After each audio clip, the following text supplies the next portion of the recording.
മുൾക്കൂട് തകർത്തവനെ കണ്ടുപിടിക്കേണ്ടത് എന്റെ ആവശ്യമാണ്. അപ്പൊ അവറാച്ചൻ കള്ളം പറഞ്ഞിട്ടേ ഇല്ല? ഇല്ല. ഉറപ്പാണോ? ഉറപ്പാണോ? അപ്പൊ താണ്ടേതോ ഈ ഡിജിറ്റൽ ഡയറി ആരുടെയാ? പറയണം. ഇതങ്ങനെ എന്റെ കൈ വന്നു? ഇതെന്റെ കൈ വന്നതുകൊണ്ടാണല്ലോ അവറാച്ചൻ ഇപ്പൊ ഇവിടെ ഇരിക്കേണ്ടി വന്നു. ഇതെനിക്ക് കിട്ടിയത് കൊലപാതകം നടന്ന ആന്റണി ആറ്റുവയുടെ ബംഗ്ലാവിൽ നിന്നാ. ഈ ഡിജിറ്റൽ ഡയറി എങ്ങനെ അവിടെ വന്ന മിനിസ്റ്ററെ?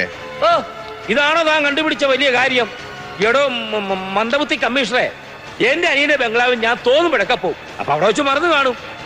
എക്സാക്ട്ലി, വെച്ച് മറന്നു കാണും. പക്ഷേ എന്റെ ബുദ്ധിമാനായ മിനിസ്റ്ററെ, എനിക്കിത് കിട്ടിയത് സ്വീകരണ മുറിയിൽ നിന്നല്ല, ബെഡ്റൂമിൽ നിന്നും അല്ല. പിന്നെ എവിടുന്നാ? കക്കൂസിന്നായിരിക്കും.